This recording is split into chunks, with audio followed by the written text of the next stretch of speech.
Fala, Gabriel, boa noite. Fala, Vitor, beleza? Esperar só um minutinho aí pra ver e a gente já começa. Boa noite, beleza, Vitor?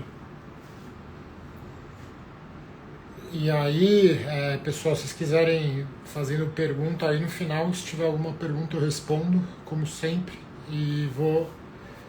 Hoje eu vou falar um pouquinho sobre algumas coisas de corporate finance, né? Um assunto que eu nunca falei hoje. E só um minutinho aí a gente já começa, mas falar um pouco aí de como eu penso, vou só mencionar algumas teorias, alguns conceitos, aí, alguns modos de pensar de finanças corporativas que são importantes, mas aí eu vou focar um pouco aí em como eu foco. Eu não vou abrir o modelo na tela, obviamente, no Instagram, mas eu vou falar um pouco sobre como eu penso a estrutura de capital da empresa na prática e no modelo. Óbvio que isso só fica claro com Excel, fica mais claro com Excel, mas eu quero falar um pouco da maneira como eu penso, né?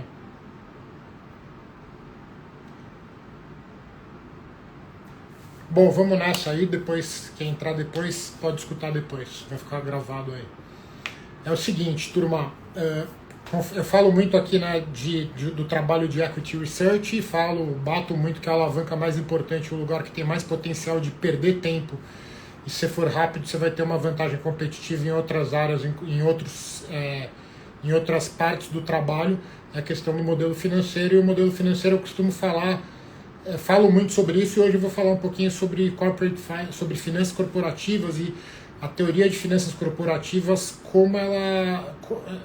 alguns exemplos de como ela pensa, como ela te ajuda a pensar um pouco e entender os incentivos que os gestores da empresa têm e por que algumas decisões são tomadas e qual é a maneira correta de você pensar na hora que você está modelando. Primeiro eu vou dar um passo atrás, né, lembrando, eu gosto de dar uma definição de contabilidade, né? O que é contabilidade? É um assunto super chato, né? Eu acho que poucas pessoas têm o sonho de ser contador, só que a contabilidade ele é o elemento, é o insumo fundamental para o analista, para você entender o que está acontecendo em qualquer negócio, né? Mesmo não sendo analista, se você for empreendedor, eu particularmente acredito, discuto até com pessoas próximas, às vezes, que falam, não quero saber de número. Eu acho que todo empreendedor, você não consegue entender como um negócio está performando se você não tiver noção de contabilidade do básico, porque e aí é uma definição minha, né, que eu dou. Para mim, contabilidade é simplesmente uma linguagem. Para mim não, né? Ela é uma linguagem, e ela é uma linguagem que permite você olhar num papel ou numa tela através de uma linguagem homogênea, e de maneira homogênea de expressar essa linguagem, é óbvio, por isso é uma linguagem. Você representa o que está acontecendo no business e no economics do business, né? No negócio. O que acontece no mundo real. O negócio está indo bem ou não? Está tendo rentabilidade? Está gerando caixa? Está muito arriscado porque pode quebrar facilmente aí se tiver um espirro no mercado por conta da alavancagem?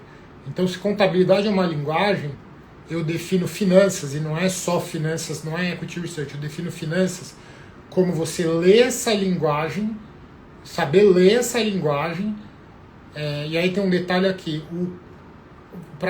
para você, por exemplo, quando você é analista de finanças, você tem que desfazer algumas distorções nessa linguagem aí, vamos dizer, do dialeto do contador, e tem que deixar essa linguagem clara para você realmente entender o que está acontecendo. Então, finanças é você desfazer algumas distorções que o contador faz, por razões pelas quais eu não vou ficar explicando aqui. E aí, a partir disso, você lê o que está acontecendo, você lê essa linguagem e toma decisões. Seja você um CFO de uma empresa e tome decisões relativas a como a empresa vai se financiar, que é disso que a gente vai falar hoje, né? A gente vai falar da empresa, ela pode se financiar através de fornecedores, por exemplo, que é capital de giro, estendendo o prazo de fornecedores, tomando dinheiro no banco, através da geração interna de caixa ou através do próprio ou através de emissão de ações, né? Então, assim, são meios. E uma decisão dessa, ou outras decisões, eu vou lançar um produto, quanto ele vai consumir de capital, vou ter que comprar uma máquina para fabricar esse produto, quanto eu vou gastar e quanto ela vai me gerar lá na frente, que é outra disciplina, subdisciplina de Corporate Finance, que é a questão de orçamento de capital, né? Então, assim, a leitura de contabilidade faz com que você tome decisões, isso é finanças. Finanças é a leitura da contabilidade e você tomar decisões. Se você é o CFO de uma empresa, você vai tomar as decisões pertinentes para a gestão da empresa, sob a ótica financeira. Se você é um analista de equity, você vai tomar decisão se você manda comprar ou vender uma ação. Se você é um cara de investment banking, você vai ler essa linguagem para obter informações para ajudar a ser feito um deal, um M&A ou uma oferta por exemplo, de ações ou de dívida. Então, assim que eu defino contabilidade e finanças, tá? E aí, eu falo muito, inclusive eu já vou adiantar aqui para vocês, no dia 17, eu já marquei a data, agora não tem mais como correr atrás, isso que é bom marcar a data publicamente. Eu já marquei o lançamento que eu vou dar uma aula e no final, enfim, né, eu vou dar um treinamento aí rápido, de coisa de 1 hora e meia, abrindo o modelo e mostrando um pouco do dia a dia, vai chamar Equity Research na prática. Eu coloquei o link na minha bio. Eu sei que hoje isso daí está meio defasado, eu não aprendi a fazer o negócio ainda, que deve ser simples de usar aquele... Enfim, quando você digita uma palavra e aí já te manda no direct, mas vocês podem entrar no Linktree ali, no link que tem embaixo da minha bio, se quiser se inscrever para esse treinamento, essa live que vai ter no dia 17 de outubro às 20 horas, tá? Mas voltando, eu falo muito, né, e nesse treinamento eu vou abrir, vou mostrar o modelo, só que quando você faz um treinamento em modelagem financeira, tem alguns elementos. Primeira coisa, eu já falei, você tem que entender a contabilidade, e você pode aprender isso ao modelar, você não precisa fazer uma faculdade de contabilidade antes. Aí você tem que saber colocar esses dados na planilha e fazer o modelo, né? Entender a parte, ler esta linguagem e modelar. E aí você tem a parte mecânica do modelo, que é uma parte super importante, porque você tem que fazer as contas correto e manipular os dados no Excel de uma maneira eficiente, tal coisa que eu falo muito. Mas tem uma coisa que eu não falei até hoje, e que eu vou começar a falar periodicamente, que é a questão do Corporate Finance, finanças corporativas. O que é finanças corporativas? Você pode ter várias definições, como vários assuntos, várias maneiras de descrever. Mas uma delas, e é uma leitura, finanças corporativas é quando você... A melhor maneira, talvez, de falar é quando você é o CFO de uma empresa. E você tem uma série de decisões que você tem que tomar. Você tem que tomar uma decisão de capital budgeting, que eu já falei, orçamento de capital. É toda decisão que envolve: eu vou investir numa nova máquina para lançar um novo tipo de produto. Eu vou contratar um time de desenvolvedores para desenvolver um software. Uma série de decisões de investimento que a empresa faz, que eu vou dizer que é o lado esquerdo do balanço, é o lado dos ativos, né? E a empresa vai fazer um investimento para, no fundo, gerar receita, para dar lucratividade, mas no final do dia o mais importante é ela gerar caixa. Então, esse sub-ramo de Corporate Finance chama-se orçamento de capital. Você tem um outro sub-ramo que é do que eu vou falar aqui hoje, que é estrutura de capital. Do lado direito do balanço, como eu me financio, como é que eu devo fazer a minha divisão entre dívida e equity, né? Como é que eu devo fazer isso? E eu acho que, assim, no final dessa live eu vou falar de uma maneira por cima como eu penso, quando eu termino de construir meu modelo, eu tenho uma última decisão a tomar, é a última parte que eu gosto de pensar, que é qual estrutura de capital eu vou deixar no meu modelo. Isso é super importante, porque senão você pode ficar bom, entender tudo, modelar direito, mas você tem que aprender a pensar como se você fosse o CFO de uma empresa. Você não pode fazer o modelo correto na teoria e com as contas feitas de maneira correta e colocar, por exemplo, uma estrutura de capital, um nível de alavancagem, né, pode ser expressa como dívida sobre o patrimônio líquido, ou dívida líquida sobre o EBITDA. Você tem que saber como é que eu penso essa coisa. E aí eu vou aproveitar essa explicação sobre esse assunto para falar também de como a disciplina de finanças corporativas ela te ajuda a pensar não só em número, mas também nos incentivos humanos e das pessoas, né? Então, primeiramente, eu vou falar sobre alguns.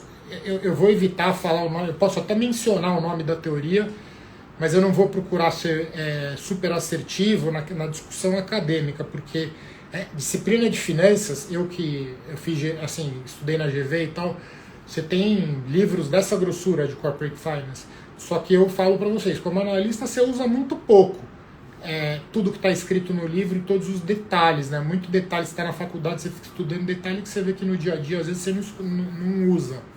Mas é bom você saber as coisas principais e o mais importante, entender como raciocinar, né? Vou dar um exemplo. E aí, assim, o que acontece? Só para concluir aqui. A estrutura de capital é Impact Valuation. Eu vou me ater aqui a falar sobre um valuation feito através do modelo que é o Free Cash Flow to Firm, que é quando você desconta todos os fluxos operacionais da empresa. E aí a taxa de desconto é o tal do WACC, né, que é o custo médio ponderado de capital. E aí você tem alguns inputs para calcular o WACC, mas um deles é o equilíbrio entre dívida e equity. Qual o percentual que eu vou ter de dívida vezes o custo da dívida depois de impostos, e qual o percentual que eu vou ter de equity, e qual que é de capital próprio, né, de equity, qual que é o peso que eu vou usar. E dessa maneira é importante você entender e conseguir fazer a estrutura de capital modelada de maneira correta para você ter uma coerência entre... Enfim, para você refletir o que realmente acontece na realidade. Senão, você vai chegar no valuation da ação completamente errado e vai tomar decisões erradas, né? E aí, eu vou falar agora de algumas teorias que ajudam você a pensar e que são importantes para essas considerações. O que em tese não, na prática, e em tese também, né, porque teoria, finanças, é uma disciplina na qual a teoria ela ilumina muito a prática. Se você for um cara só acadêmico, você não vai ser um bom CFO, não vai ser um bom analista, porque você tem que se conectar com o mundo real. Mas é importante você saber a parte conceitual, senão você não vai ser um bom analista, não vai entender muito bem os números, né, o que os números estão te dizendo. Mas, por exemplo,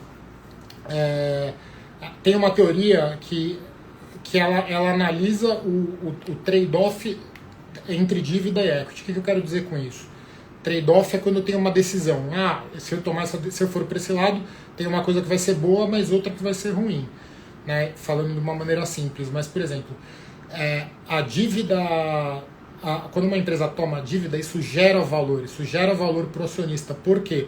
Por conta de uma coisa, e aí eu vou falar o termo em inglês aqui, é o tax shield, né? Shield é uma espécie de, sei lá, a tradução seria escudo. A dívida, ela me dá uma espécie, ela gera valor. Por quê? Porque a dívida é dedutível. Então, quando eu tenho o lucro tributável da empresa, e sobre aquilo vai incidir, vamos dizer, 34% de imposto. Se eu tomo dívida, eu aumento a minha despesa, quanto mais dívida eu tomo, maior a minha despesa financeira, e essa despesa financeira ela é dedutível da base sobre a qual eu vou incidir esses 34%. Então, em teoria de finanças e na prática também, a dívida ela gera valor. Porque ela gera valor porque ela me dá um escudo contra o imposto. Ela diminui a minha base tributável. Ok, então em tese, eu aumento a minha dívida, eu deveria aumentar o valor da empresa. Sim, mas aí começam as coisas se entrelaçar e quando você aumenta a dívida, embora você aumente seu tax shield e você aumente a geração de valor proveniente do benefício fiscal, vamos dizer assim, a partir de um certo ponto ela passa a ser perigosa. Por quê? Porque quando você está muito alavancado e tem muita dívida, e aí tem uma série de fatores que influenciam, mas, por exemplo, se é um mercado muito volátil, como o mercado de empresas aéreas, aí está sacudindo muito o mercado, a demanda está mudando muito, é um negócio de margem muito baixa, então qualquer mudançazinha no custo ou uma queda na receita faz a empresa passar de lucro para prejuízo. Quando empresas com essa característica, e aí eu já vou falando aqui coisas que influenciam o pensamento da estrutura de capital.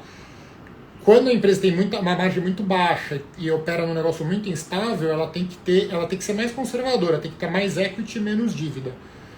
E o que eu estava dizendo é que apesar da dívida gerar valor através do tax shield, Quando você aumenta muito a dívida, e aí esse aumentar muito, o que é muito depende de alguns fatores, entre eles o negócio no qual a empresa opera, se ela opera num negócio mais estável, como uma transmissora de energia, ou se ela opera num negócio muito mais volátil, como uma empresa aérea. Conforme eu vou aumentando o meu nível de dívida, a percepção de risco do meu equity aumenta. Por quê? Porque a empresa corre mais risco de quebrar. E o cara que mais se ferra quando uma empresa quebra, o último a receber, se for liquidar a empresa, é o acionista.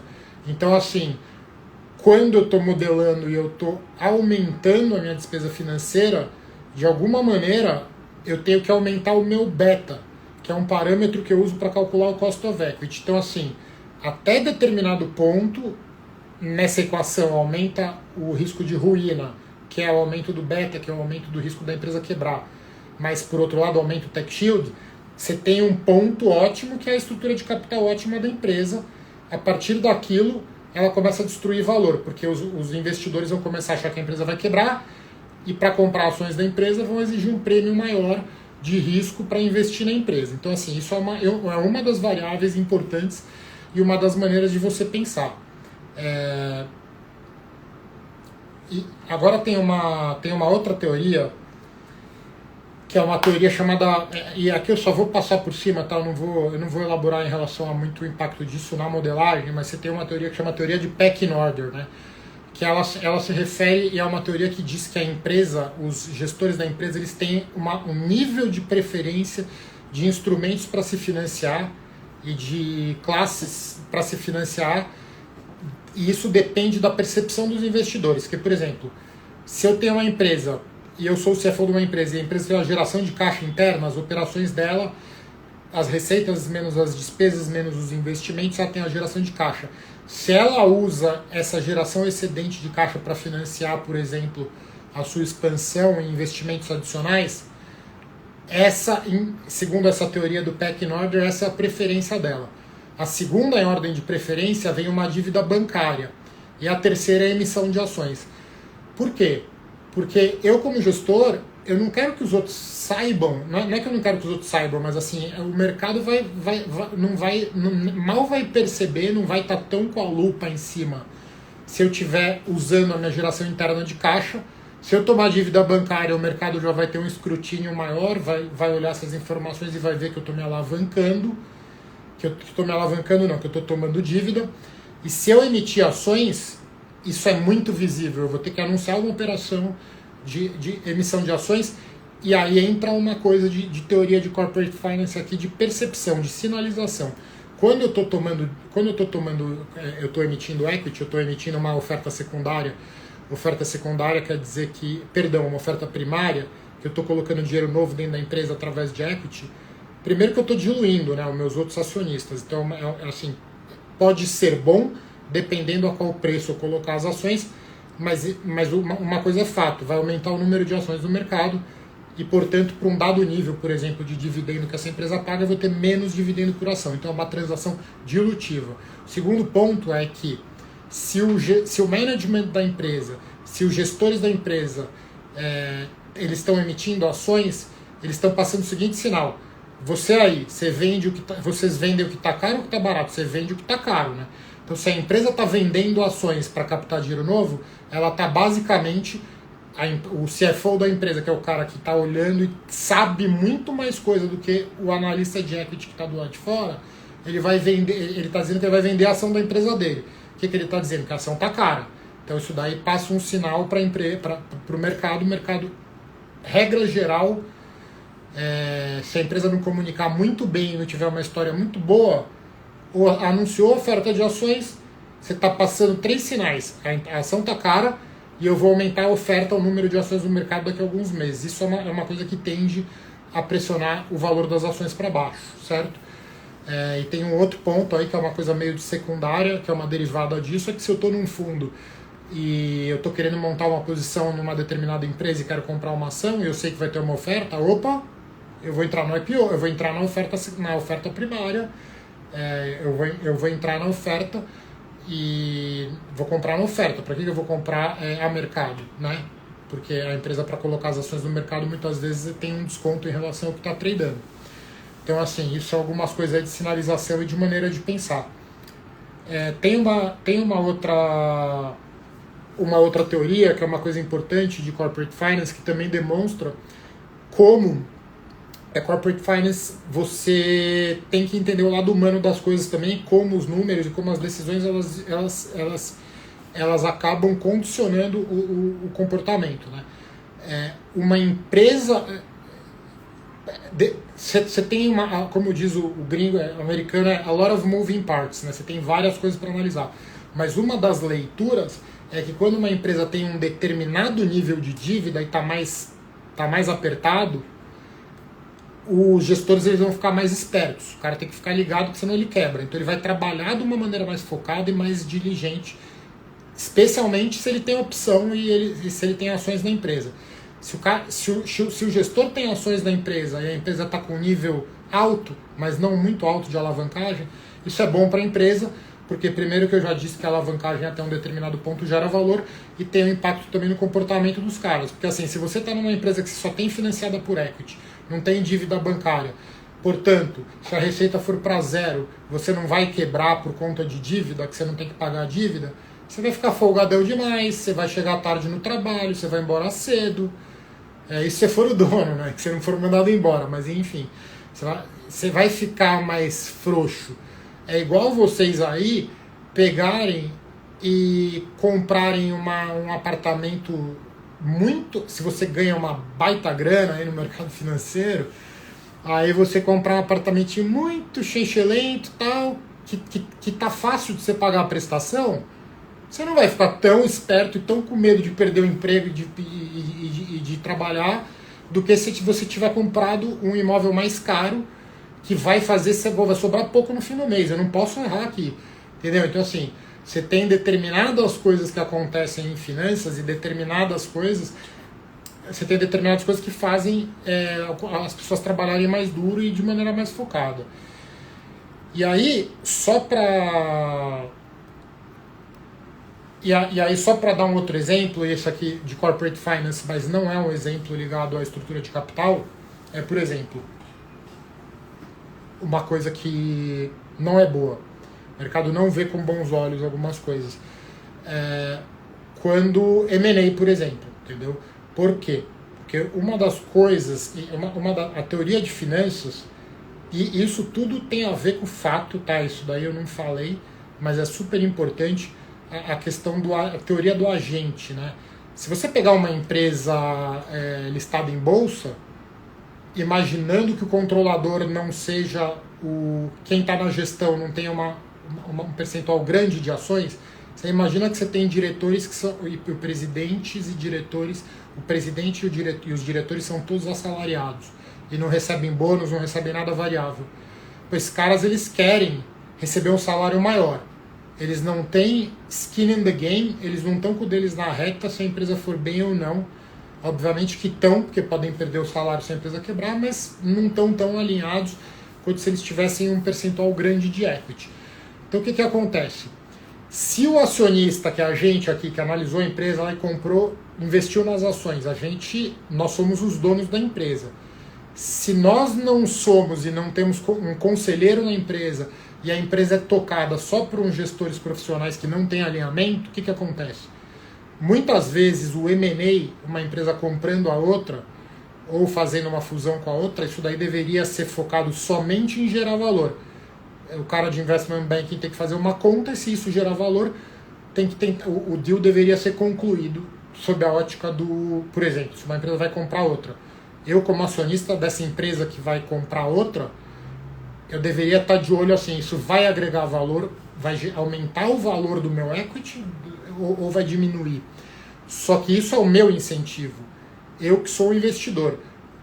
O agente que está lá, o management da empresa, o CEO da empresa, ele tem uma série de incentivos que não são os mesmos que os meus. Que os meus. Por exemplo, ele pode ser um cara que tem um ego grande e querer ser o presidente de uma empresa que fatura 5 bi ao invés de 1 bi. E uma empresa que fatura 5 bi pode destruir valor, enquanto que uma de 1 bi gera muito valor. Então ele já tem esse incentivo. Ele pode ter incentivos ligados a ego, a prestígio, ou ou ter uma empresa grande na mão e comprar o concorrente que poderia um dia comprar ele e tirar o emprego dele.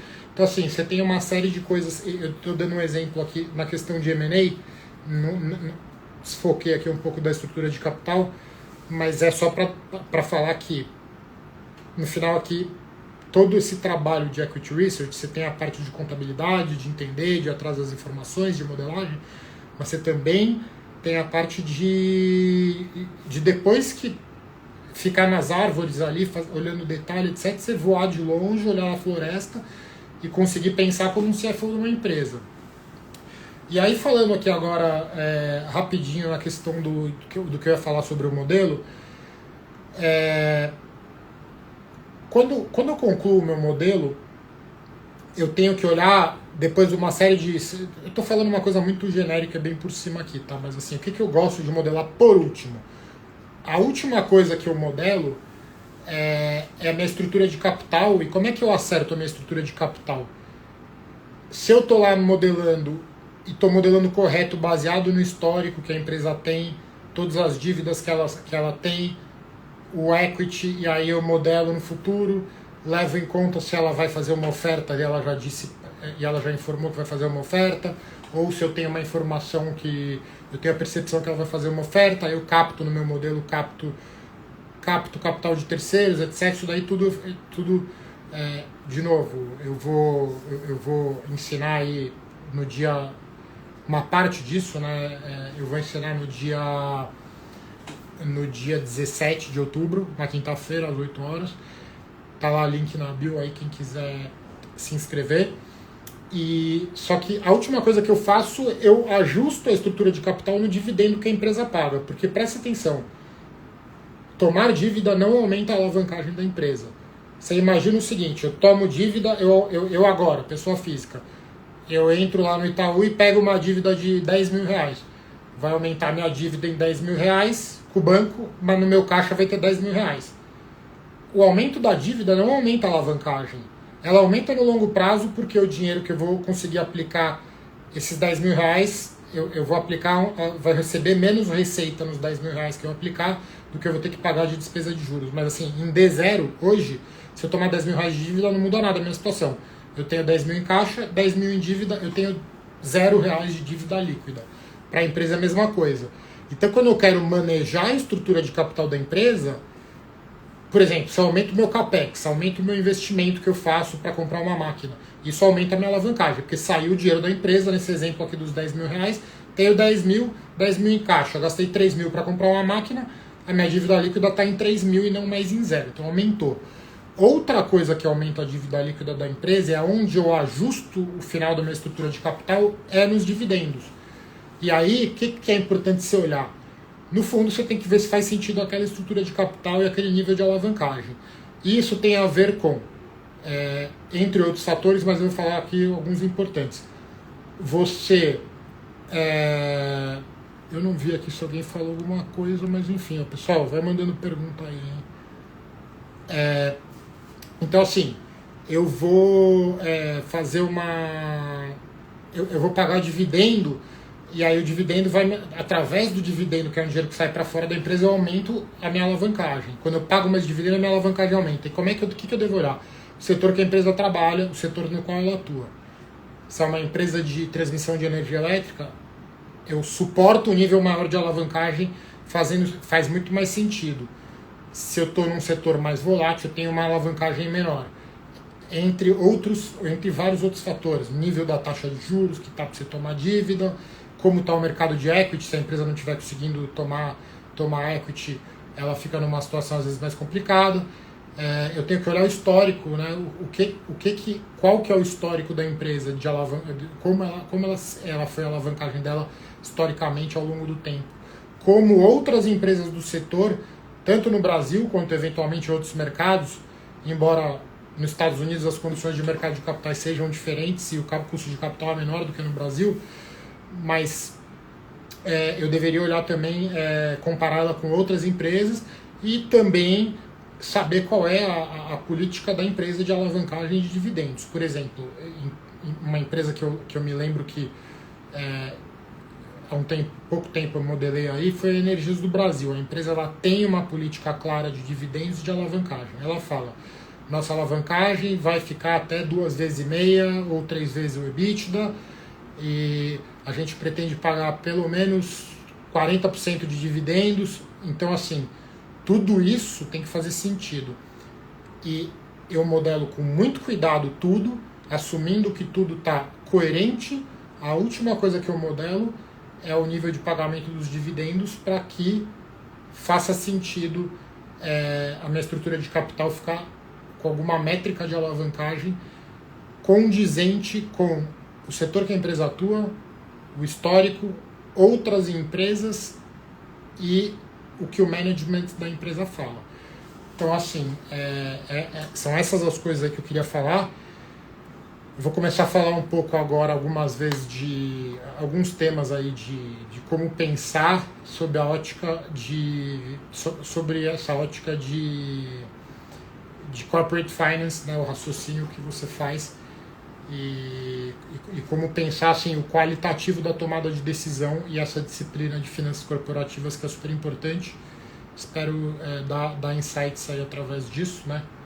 Eu tava até com o meu material aqui do CFA Level 2 aqui de Corporate Finance, né? Para quem tem curiosidade, isso aqui é o nível 2, com a data aqui, ó, meio antigo. Foi de 2009 e você tem, é super importante aí essa disciplina. E aí já respondo, Enzo. Tá, já vou responder também, Vini.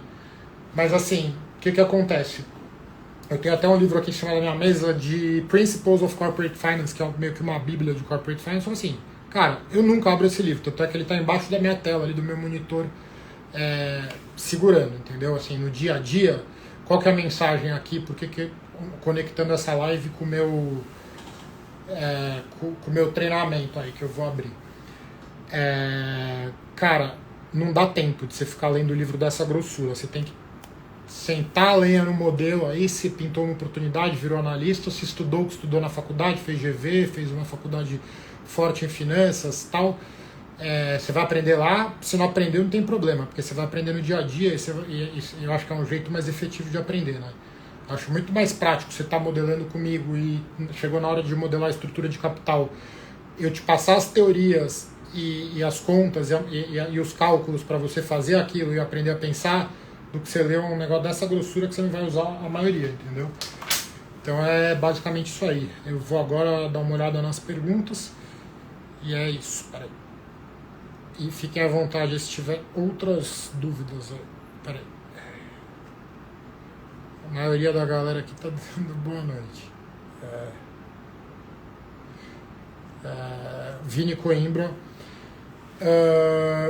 Vini, o Vini está dizendo que perdeu o início da live se eu falei que eu considero uma estrutura de capital target. Então, não cheguei a mencionar isso, isso é importante, é um elemento importante aí, por quê? Porque tirando bancos, e bancos é um setor que eu nunca cobri, mas bancos, como a estrutura de capital ela faz parte da operação da empresa, é mais recomendado você fazer o valuation através do Free Cash Flow to Equity. Tirando isso, normalmente eu faço os fluxos, eu calculo Free Cash Flow to Firm, né, fluxo de caixa para a empresa. E aí o que acontece? Você desconta isso ao WOC, né, a custo médio ponderado de capital. E para você usar... E na hora que você calcula o WOC, você está calculando uma coisa estática, né? Você está pegando uma estrutura de capital target, que seria a estrutura ótima, e aplicando os pesos dessa estrutura de capital, né? O peso da dívida e o peso do equity. Por exemplo, 70% dívida, o restante 30% equity. Então, você tem que, quando você usa uma taxa de desconto para descontar todos os fluxos ao custo de capital target, a sua modelagem da estrutura de capital tem que ter a ver com a target. Às vezes você tem empresas que, pelo momento que elas estão, vamos supor, no meio do Covid ali, você tem empresa que teve uma alteração brusca na estrutura de capital, né? Ficou mais alavancada. Tá bom, estou modelando ali 2021, tá mas eu tenho que, no meu modelo, de alguma maneira, convergir para uma estrutura que seja saudável para a empresa, considerando essas coisas que eu disse antes na live, que eu disse antes, que eu disse agora há pouco, e aí eu convirjo ela, vamos dizer, para 30% equity, 70% dívida. E aí eu vou usar esses pesos no meu walk. Então, assim, tem que ter sim uma estrutura de capital target. E aí tem uma pergunta do Enzo aqui. Você poderia dar umas dicas de como olhar o balanço a fundo das empresas? Cara, claro que eu posso. É uma pergunta. Eu não sei se a sua pergunta é genérica ou se agora. Entendeu? Faz sentido, Vini? Mas eu não sei. Enfim, agora talvez não dê para eu te explicar no nível de detalhe, né? Mas assim, o básico, o que eu te digo? Para você analisar o balanço, livro de contabilidade que eu recomendo, cara. Puta. Tem tempo, né? Tem uma análise financeira de balanços, mas não é de contabilidade exatamente, mas conforme eu falei, a maioria dos livros de contabilidade que eu tive, a maioria não, foram em inglês, né? E faz um tempinho já, mas o livro é Financial Accounting, Concepts, Methods and Uses, conceitos, métodos e usos. Eu não sei como é que é o nome em português, mas faz bastante tempo e é um livro bem denso, cara. Mas, de novo, eu acho que a melhor maneira de se aprender não é pegando um livro de contabilidade e fazendo exercício de contabilidade.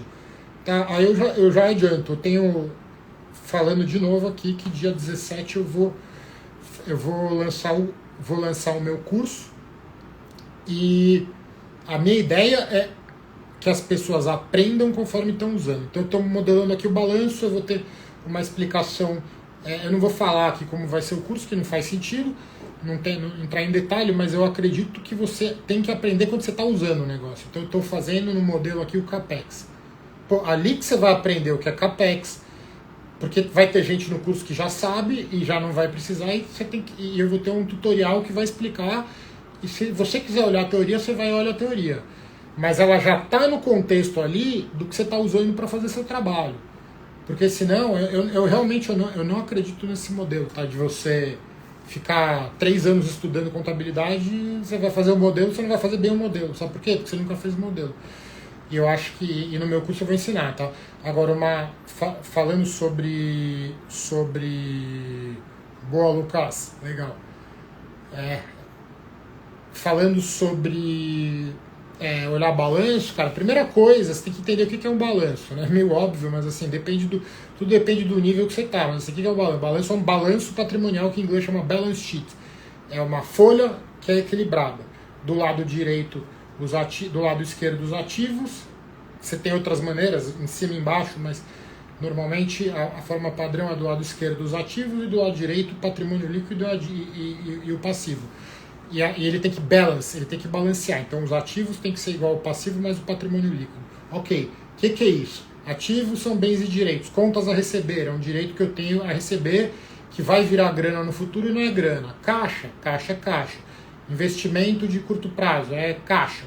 Considerado quase como se fosse caixa. Equipamentos, máquinas.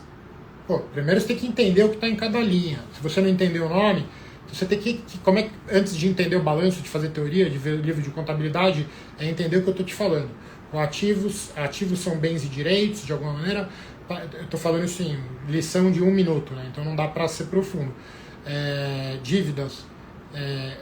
Eu tenho dívida bancária, eu tenho quando eu devo para o fornecedor. Se meu fornecedor me dá um prazo maior e aumenta quanto eu devo para o fornecedor, isso é bom para mim, acredite ou não, até certo ponto, porque eu estou recebendo prazo do fornecedor, então eu não vou desembolsar meu caixa. E aí, às vezes, você tem contas que têm outros nomes, que são específicas do negócio. Você tem contas específicas do setor elétrico que são extremamente complicadas, você não vai ver no livro de contabilidade. Então, se você vai olhar a empresa do setor elétrico, você tem que pegar e analisar, entender, ler o balanço, entender os números, olhar, ficar olhando o balanço, ver qual linha é maior, quais linhas são menores, ir nas notas explicativas, entender o que é cada uma daquela coisa, está com dúvida, pergunta, não entendeu, vai no livro de contabilidade, para entender. Pego pego o livro, a referência, por isso que eu guardo até hoje meus materiais do CFA, cara, eu nunca uso. Mas assim, eu tenho 1,5 metro desses livros do CFA, que é de 2009. E olha que eu tenho toque, eu jogo tudo que eu não uso fora. Mas assim, isso é uma referência boa, de primeira qualidade. Mas assim, eu só abro isso aqui se eu tiver com alguma dúvida específica, entendeu? Alguma dessas teorias de Corporate Finance que eu falei pra vocês. Pô, Pecking Order, o que é? Tá, pô, vou dar uma revisada, entendeu? Então assim, eu tô falando o que eu faço na prática, é o que eu tô falando pra você aqui, entendeu? E aí você tem a série de análise horizontal, análise vertical, índices para você calcular o balanço, índices de rentabilidade, de alavancagem, de liquidez, e uma série de coisas que te ajudam a entender o balanço, tá? Me diz aí. Falei pra caramba, hein, Enzo? Arthur Gomes. Usar lucros retidos para financiar projeto reduz a equity da estrutura? Usar lucros retidos para financiar o projeto. Cara, vamos lá. Eu não penso dessa maneira, tá? Lucros retidos. Porque assim, o que é o lucros retidos ali no balanço?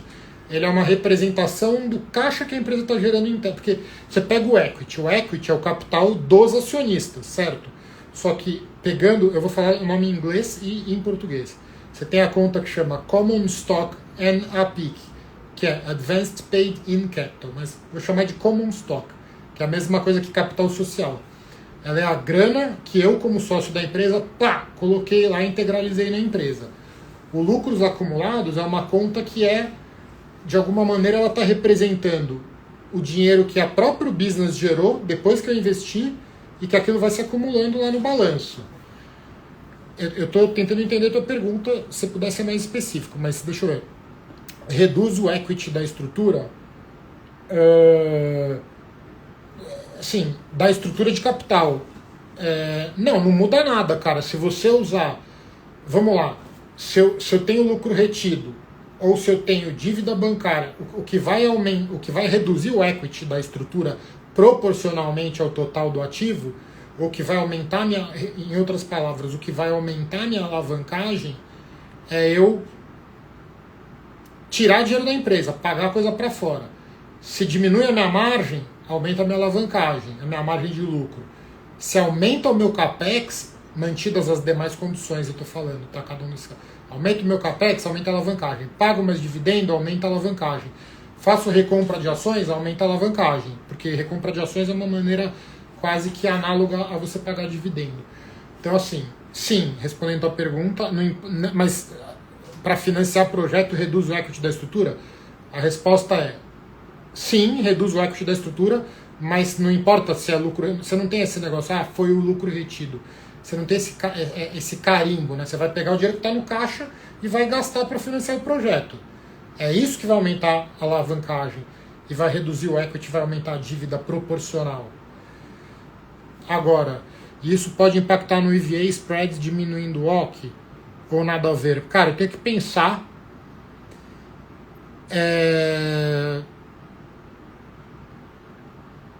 Impactar... Não, vamos lá. É aquilo que eu falei. Se você... Vamos lá. O que vai... Se diminuir o OC, aumenta o EVA spread. É isso que você tá... Eu não lembro agora, mas é o que calcula o lucro econômico do EVA. Se eu diminuo, se eu aumento a minha alavancagem nessa pergunta que você fez, dependendo do nível de alavancagem, meu OC vai cair. Se o OC já estiver no ponto ótimo e minha alavancagem estiver ótima e eu aumentar ela mais ainda, vai aumentar o meu OC e vai diminuir o EVA spread. Tá respondendo a tua pergunta, isso tem a ver com aquela questão do trade-off que eu falei, qual que é o ponto ótimo da estrutura de capital. É que eu não vou ficar abrindo o livro aqui para procurar o gráfico, cara, mas seria legal te mostrar, mas a estrutura de capital, ela faz assim, uma curva, né? Ela vai melhorando, vai aumentando o valor da empresa conforme você vai aumentando a alavancagem, chega a algum ponto que começa a piorar, começa a cair. É uma curva, assim. Boa, Lucas. Vini Coimbra. Para calcular a necessidade de capital de giro, você tem alguma forma distinta de calcular ou para projetar as contas de giro, você precisa utilizar aquela forma... Vini, a resposta é, cara, tem que usar a cabeça, entendeu? Depende, você não pode ser bitolado, e aí vou dar um exemplo.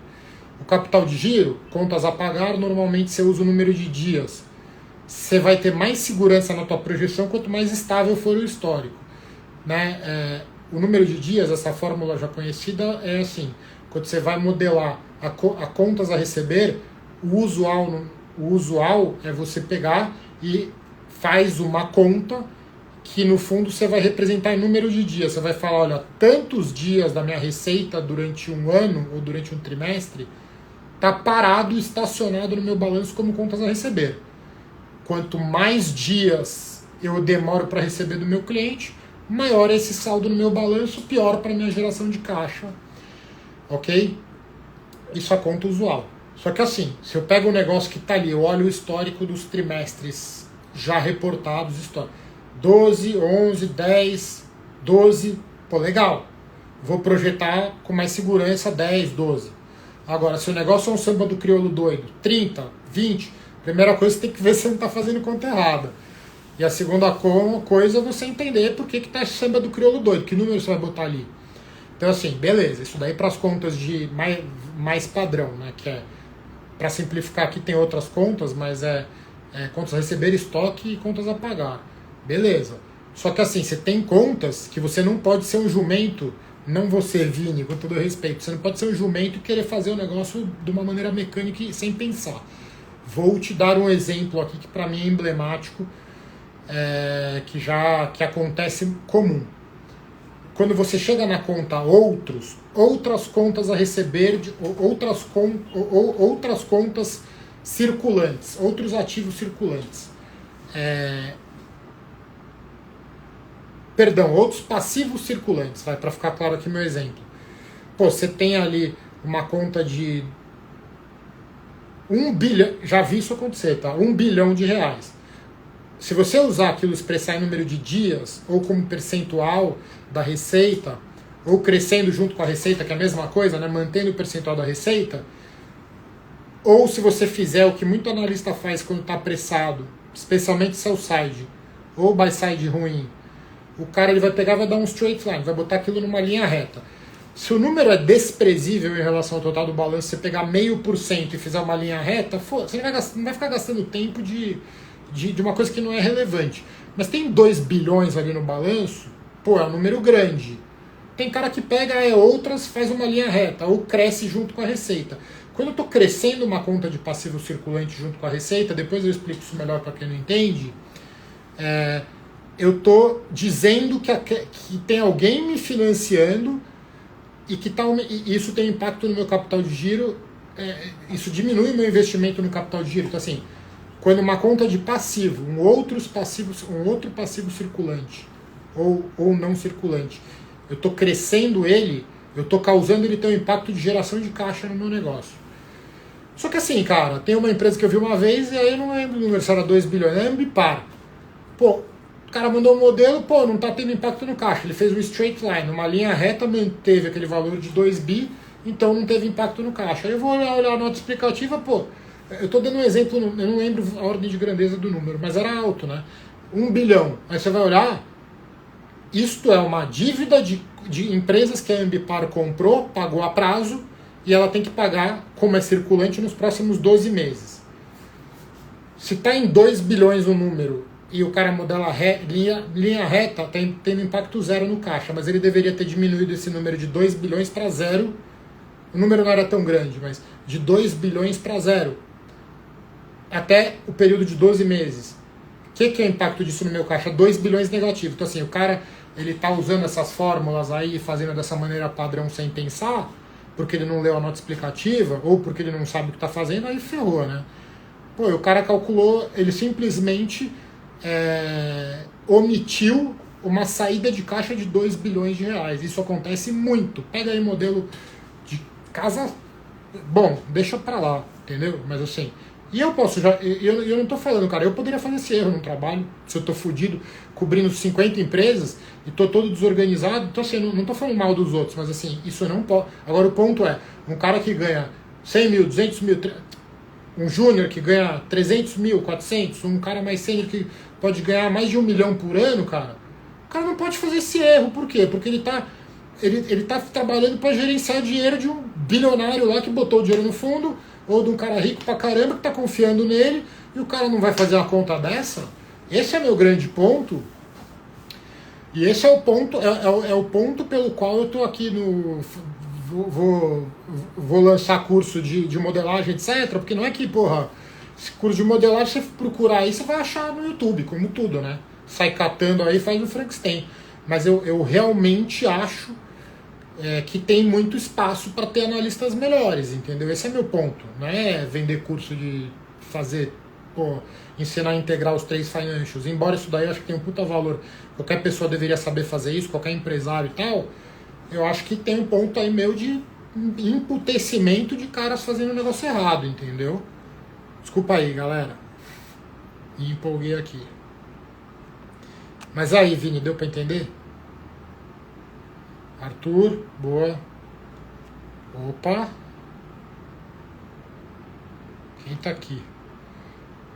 Quem? Boa, Vini.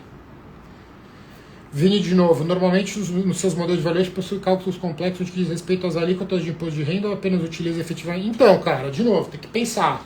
Exemplo, modelando a soma.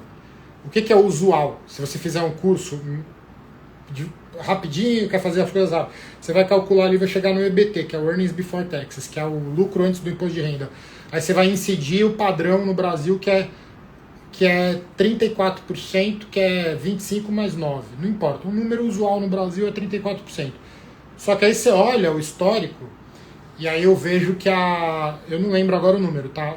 Mas assim, a taxa efetiva de imposto da soma, ela era menor do que 34%, simplesmente porque ela era menor do que 34%, simplesmente porque ela tinha benefício fiscal, alguma coisa lá do Espírito Santo, não lembro agora. Beleza. Aí vamos dizer que eu olho no meu modelo histórico aí, que é a sua pergunta, e eu vejo que a alíquota efetiva ela era de 5%. De novo, eu não sou pago, pelo menos se eu for bem pago, né? Pô, você não é pago para pegar e botar 5%, e aí o cara vai falar, porra, por que essa taxa efetiva de imposto? Ah, porque no passado foi 5%. Cara, tchau, vai pra porta, vaza, entendeu? Porque assim, você tem que olhar, você tem que entender, ir na nota explicativa, vai ter dúvida, eu tô te falando exatamente o que eu fiz. Peguei, liguei pro cara da soma, tive um call com o RI, que era o Ornella, se eu não me engano, e aí ele explicou, bababá, porque nem tudo está escrito na nota explicativa e nem tudo você vai achar escrito. Mas primeiro você lê a nota explicativa, dá um Google, vê uns artigos lá sobre benefício fiscal, porque que tem benefício no Espírito Santo, e aí você liga para a empresa, preparado, porque você não vai jogar o tempo de um diretor da empresa fora, e aí você vai entender, e aí você vai falar, ah tá, entendi. Então esse benefício vai até 2035, dando um exemplo aqui. Mas aí você tem que ter uma opinião ainda. Será que não pode mudar o governo e parar esse benefício fiscal? E aí, se voltar para 34% a taxa efetiva de imposto, o valor da empresa vai cair pela metade? Então assim, você tem que, analista, não é só você fazer o trabalho, o modelo correto, mas entender o risco daquela tua premissa depois se tornar errada. Ela pode estar certa agora e depois ela pode ficar errada, ter alguma mudança, né? Então assim, negócio, investimento em ações de coisa que envolve, que está no radar aí, entrar um governo taxade, o cara querendo aumentar imposto, etc. Aquela empresa, o setor está no radar. E aí você vai modelar nesse exemplo aqui, vai manter o benefício fiscal, o cara vai lá e implode o benefício fiscal. Então assim, essa parte de imposto, ela envolve muitas vezes você ter que raciocinar e entender. Empresas de energia elétrica, linhas de transmissão, muitas vezes, uma vez eu modelei cara, essa foi complicada, a Taesa e a Alupar. Empresa no norte e nordeste, cheia de benefício fiscal e tinha mais de 50 linhas de transmissão e cada uma num modelo, uma simples, uma lucro presumido, outras lucro real. Então assim, no fundo, cara, você tem que modelar aquela coisa. Você tem que modelar o mais simples possível, mas não mais simples do que o possível. E tem negócios que o simples, ele é profundo e complexo. Entendeu? Então, o cara que olha de fora, pessoa física, às vezes acha que você modelar uma CPFL é a mesma coisa que você modelar como é que é, sei lá, uma outra empresa aí qualquer simples, entendeu? Não é assim. Você tem que entender o business, analisar o business, entender como é que ela mostra os números e depois estruturar, ter um plano para atacar aquele problema e atacá-lo, considerando também o que você tem de recurso. Você tem um analista trabalhando com você, você está cobrindo 50 empresas sozinho e não tem nenhum serviço de dados, etc., para te ajudar, é fazer o que dá, entendeu? Porque tem muito desse tipo de situação. É isso. Mais alguma pergunta, pessoal?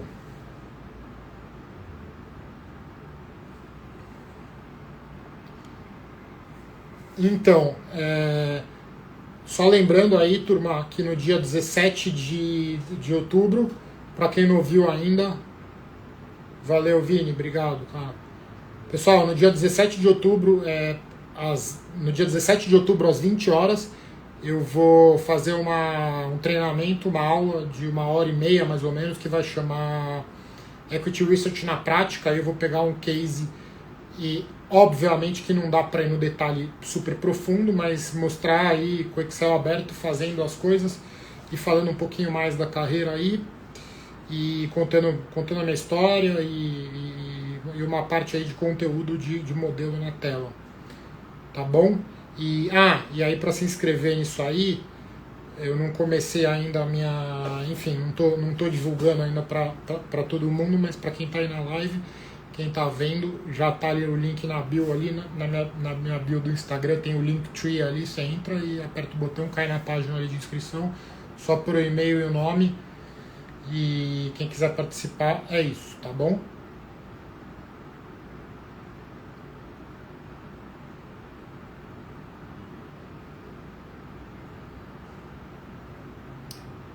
Valeu, pessoal, boa noite, até semana que vem. Abraço.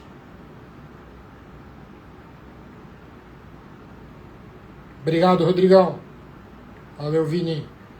Tô sendo aqui preciosista. Tô esperando bater 9 horas. Bateu. Abraço.